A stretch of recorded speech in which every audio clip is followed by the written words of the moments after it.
Hi, you're listening to Fashion Unzipped. I'm your host, Charlie Gowans-Eglinton, Senior Fashion Editor at The Telegraph. One of the best bits of my job is Fashion Week, travelling to the fashion capitals of the world to see trends as they're born. It's not all glamour, but the spectacles can be pretty amazing. But what's life like on the other side of the curtain? For this week's instalment of our Day in the Life mini-series, I'm joined in the studio by Korean-born, London-based designer and winner of the British Emerging Talent Womenswear Award at the Fashion Awards 2019, Rejina Pyo. Rejina, thank you so much for joining me. Did you always know you wanted to work in fashion? Yes, I think, my memory goes back to when I was like 4 or 5. My mom used to make curtains or cushion covers at home because she did fashion before she had me. And she had great sewing skills. And whenever the fabric's around in the house, I'll just wrap around myself in a way that I could. And then I walk the living room up and down as if it's like a haute couture dress. And that's one of my memory. And then I will find my mom's sketchbook where she drew like bell sleeve or puff sleeves and all these different types of drawing. And I was fascinated by looking at them and try to, draw it my way as much as I could because I was very young. But my mom didn't want me to do fashion, so she used to hide that sketchbook and I will find it again somehow and then do it again. So that's my early memory. What did she want you to do?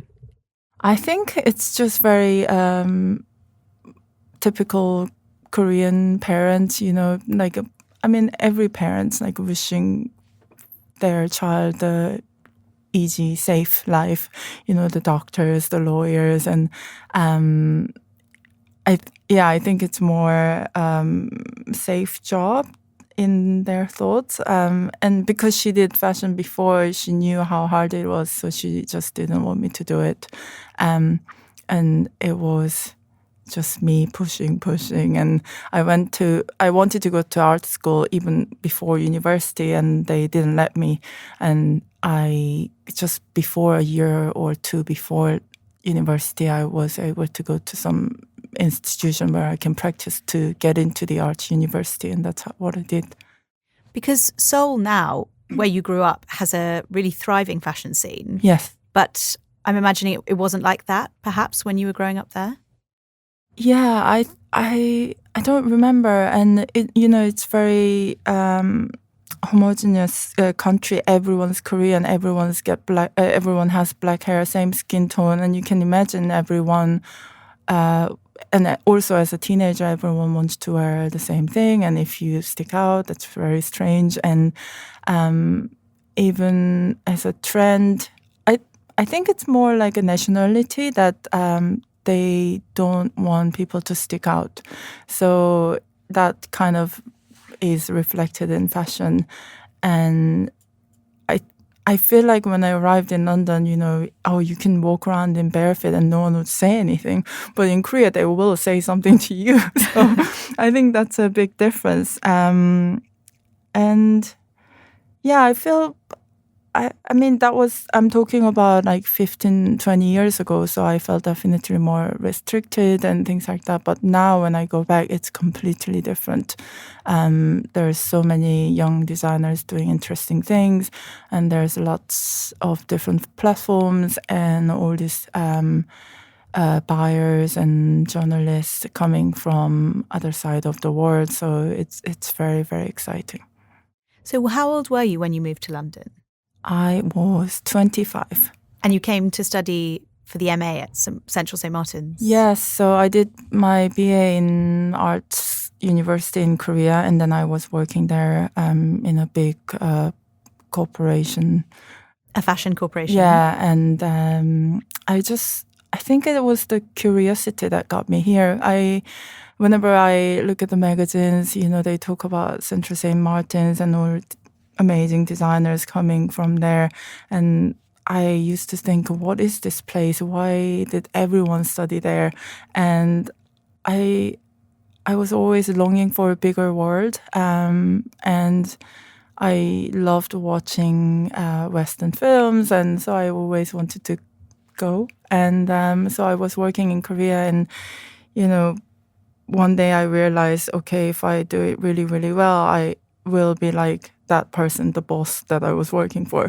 And then I didn't want it to be that. So I said to my parents, I have to go and study here. And they were like, what? Like, okay, we understand, first year in the industry, it's hard and no one has an easy job. You just, keep on trying. And I was like, that's not the reason, like I can do it, whatever.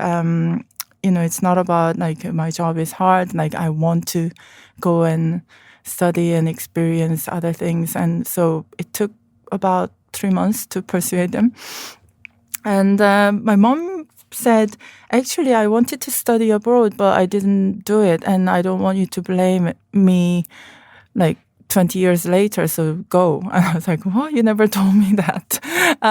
So I went, but it was very expensive as an international student. And so I promised them I would do like a part-time job to support me and all these promises. So that's how I came to St. Martin's and still living here.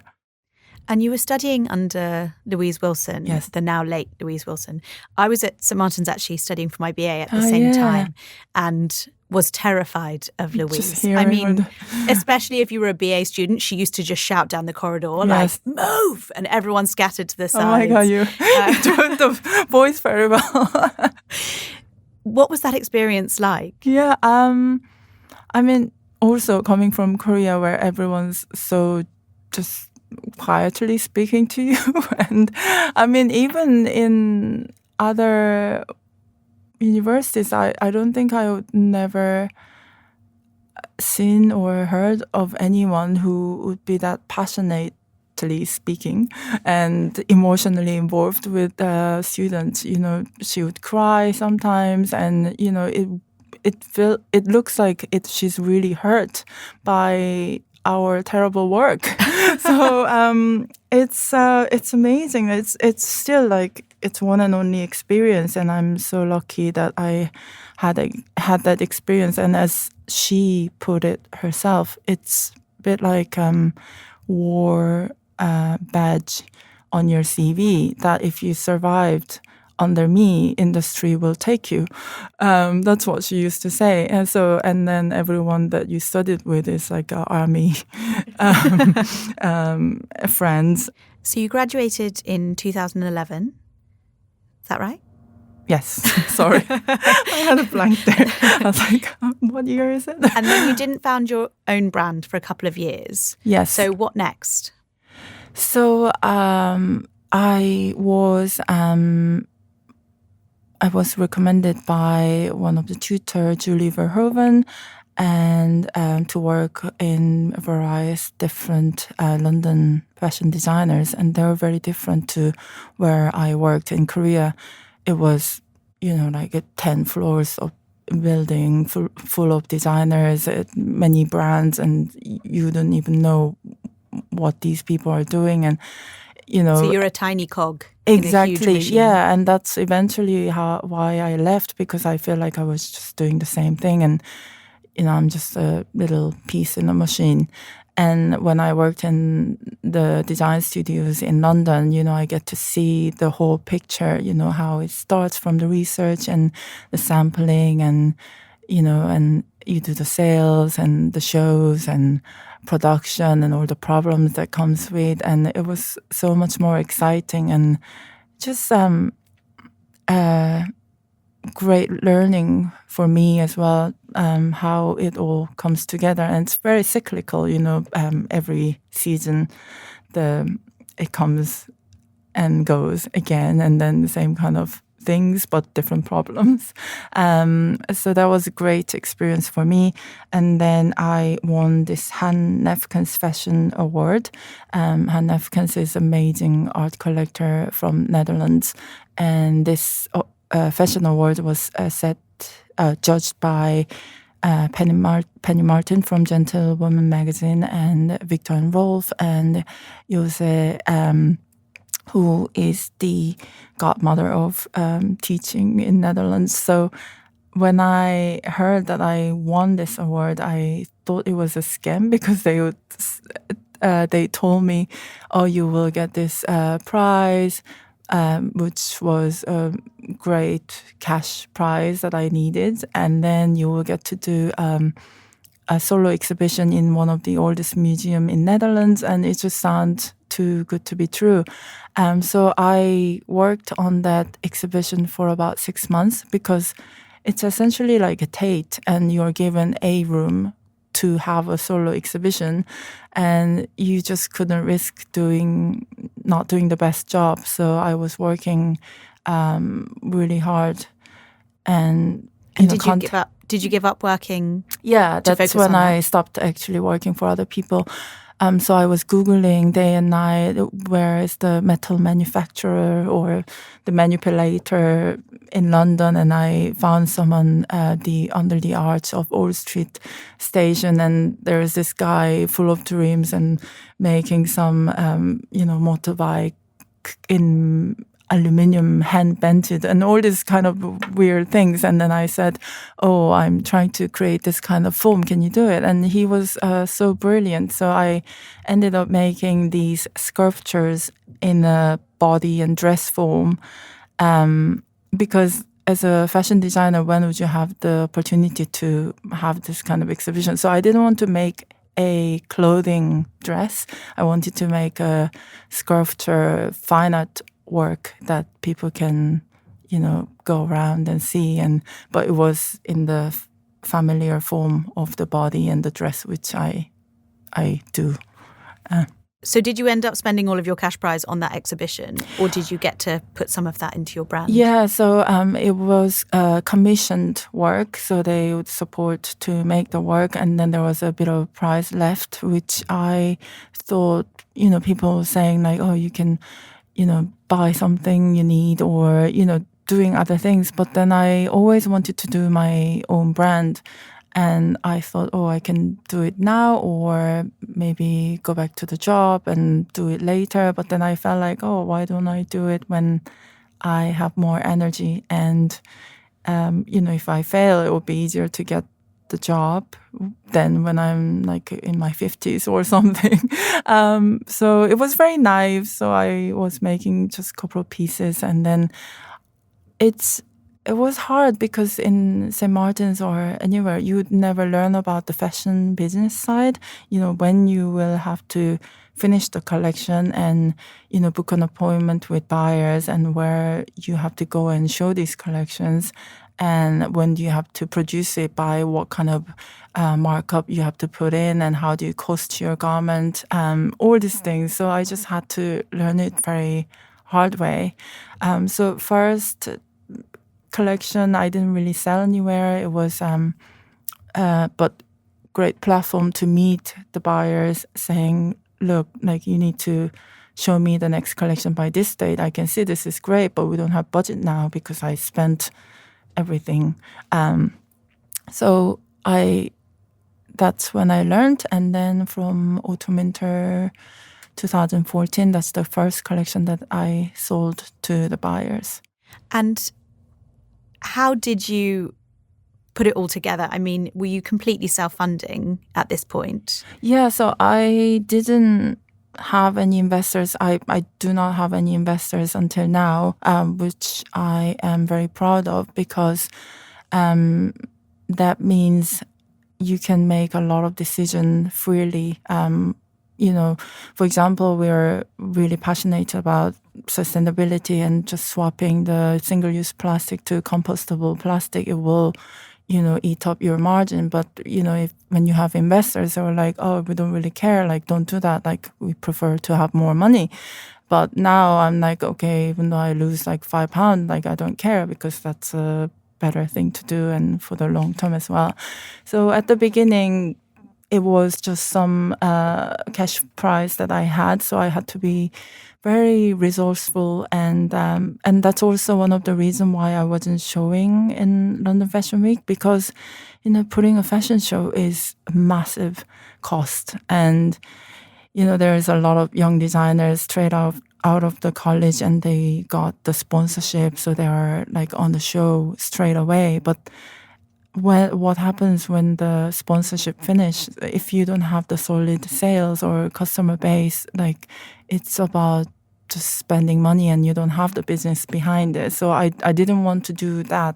I wanted to build my business first, and then when I can afford it, I will, show the collection in a bigger scale. So the beginning of the collections were all dependent on the sales of the previous seasons. So every single piece I had to make it so desirable and interesting, and because I can only afford to make 20 pieces, let's say, and if I don't make sales, I won't be able to make the next season. So it was very kind of a crucial learning. Yeah. Yes, but I think looking back, it really helped me. Was there ever any risk of the brand failing? Were things that close? If I don't make this sale, I won't be able to. Yeah, I mean, luckily we did have sales growing, but it was very slow,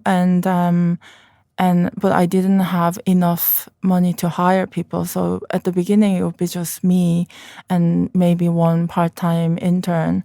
So I would be up all hours, and the factories I knew was in Korea, where I'm from, and their morning starts midnight in UK. So I'll be working all day, daytime, and then when midnight starts, they send me questions, and I'm on the phone to them, and I barely get to sleep. And then you design and then do the sampling. You saw the prototypes. You do pattern cutting by yourself because you can't hire a pattern cutter. You do everything yourself, and then you do the costing, taking pictures, and then doing the sales, and then gathering the orders, and ordering the trims, the threads, buttons, fabrics, and fusing, and all these things. But imagine you're doing that like for 10 dresses that you got ordered for. Other companies will be doing for thousands, but same amount of work. So it's like it was so hard for the first 3 years, maybe. I was just burnt out, basically. So that's when one of my sales agency said, "You're talented. Why don't you just go and get a job and have your life and have family and have evenings and weekends, and you can enjoy your life."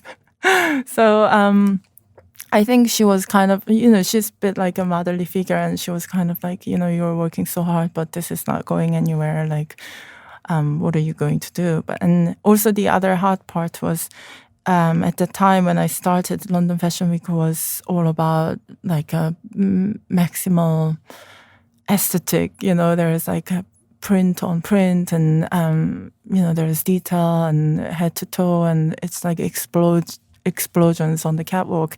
And what I love is very kind of simple from our side of view, but I appreciated smaller details, and I couldn't really connect myself when the catwalk was so far away from your real everyday life. And, then I go to the shops, and I didn't want to buy anything because they weren't interesting enough, or they weren't well made enough, or they were too trend driven that I knew that I won't be wearing it next year. Or the things that I liked was too expensive. So there was this kind of gap in the market, which I saw then. Oh, wouldn't it be amazing? You make this good quality winter coat that can actually last, and you can pass on to daughters, but it wouldn't cost your monthly rent or something like that. So that's, I think, how I started. But yeah, that time I was really thinking like, oh, maybe I should stop. Hello, I'm Marianne Jones, and I'm the editor of the Telegraph magazine, which means I spend my week overseeing every page, from the front cover to hard-hitting news reports, columns and lifestyle features. We go to print weekly, so we have a little bit longer to craft our journalism, using our award-winning writers and fantastic art and photography teams. That means we can publish long-form pieces that really get to the heart of the story. Just recently, our cover interviews with Joaquin Phoenix and James Middleton made global headlines, while our writer Mick Brown's investigation into false memory syndrome won a major press award. And the fact of the matter is, we couldn't have done all of this without our subscribers. Without them, we just can't commission the stories you like reading or make podcasts like this one. Why not try out a 30-day subscription to The Telegraph completely free? Go to thetelegraph.co.uk/audio. When did you have your first Fashion Week show? What was the first time? So we started with smaller presentations, which is also the organic growth growing way. So our first show was spring summer 18, yes, and so I had models of my dear friends and muses. So they were happy to be working in our show, and there were like jewelry designers, there were ex-buyers, and there were photographers, and in music band, and it was just amazing to see all the clothes on the women who were actually our customers before and who wore it very well, than someone that I never met before, and they're just 16 years old and you don't have any connection with. So that was brilliant to hold the presentation of the collection in a bigger scale, which was the first catwalk show. And what is it like putting on a catwalk show? Because it sounds very glamorous. Yes, it is. Yeah, it's like same as everything in fashion. Everyone's like, wow, you're fashion designers. What is it like? Because they just see the image in the magazine that you're just sitting in a beautiful room touching some kind of dress, and it actually putting a show together, it's mental, like from like months before, you're going around venue hunting what could be the best way to showcase this story. And then the production, we have the great DHPR that we work with, who's amazing at inviting people, the invitations that we have to work for, the seating plans, the music, the video, how we're going to, edit it. There's so many things going on, but it's very exciting few days before when you see the first collection on a real person first, with the jewelry, shoes, bags, clothing that we designed for months. It's so exciting. But actually on the show day, I'm always busy at the backstage, so I will never be even on the show, where it's happening. So I'll be like You're never watching. Yeah, I'll be like just manically like readjusting the ties or the earrings like at the backstage, and then I'll watch it on the video or something afterwards.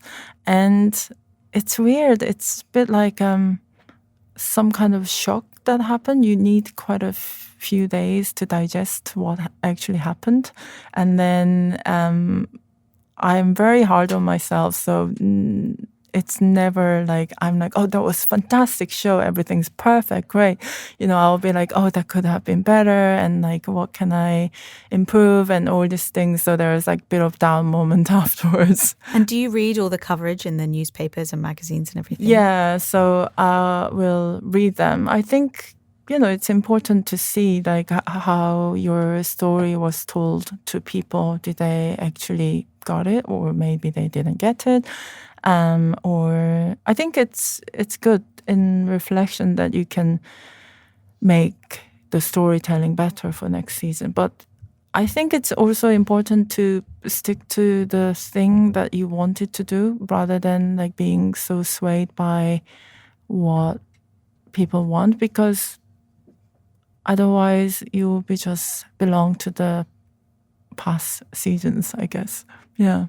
What's your average day like now? So I have 2-year-old son, Luca. So he will be waking me up very early in the morning. So I will be cooking his breakfast, and before nanny comes, cooking his lunch, packing it. And you love to cook. You actually have a cookbook that you Yes, co-wrote with your husband? Yeah, my husband, Jordan Burke, he's a chef and food writer, and he does radio and lots of different things.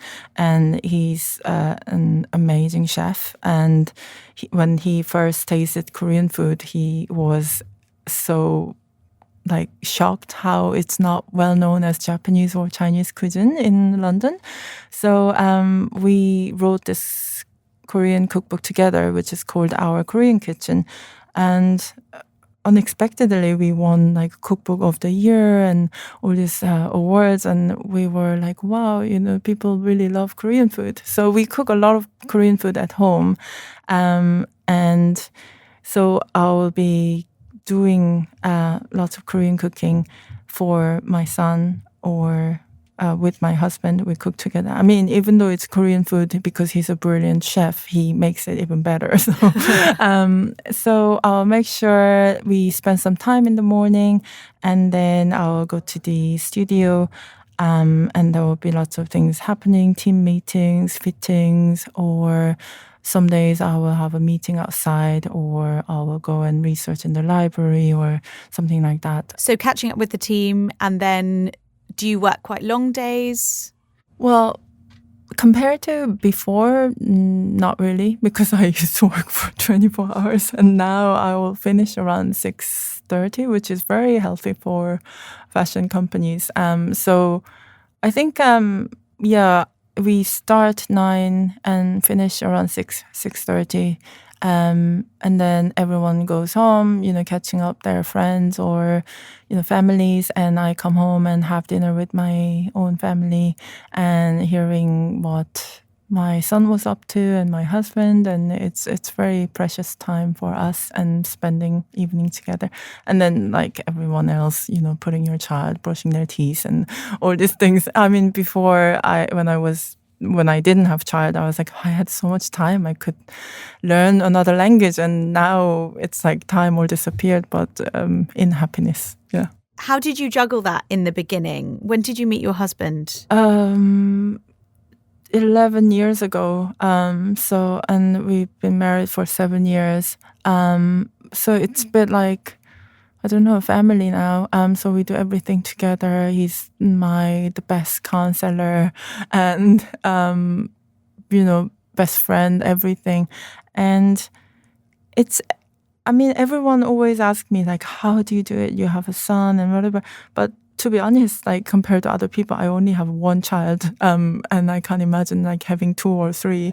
And it's really helpful to have that, different aspect of your life. Before I was, just slaving away for the business, and that was my life, that was my work, that was everything. And now I have completely different perspective, which is, thinking about next generation, which connects to sustainability, which is from my son, Luca, and, the education side of it, you want to be more giving back to the society and things like that. It just gives you the different point of view, which is very healthy mentally and physically. And I think that's also, taken into my business, how I do it, because when we look at it, the business is still growing every year, which is amazing, because in the fashion industry, it's a small business to survive. It's very hard.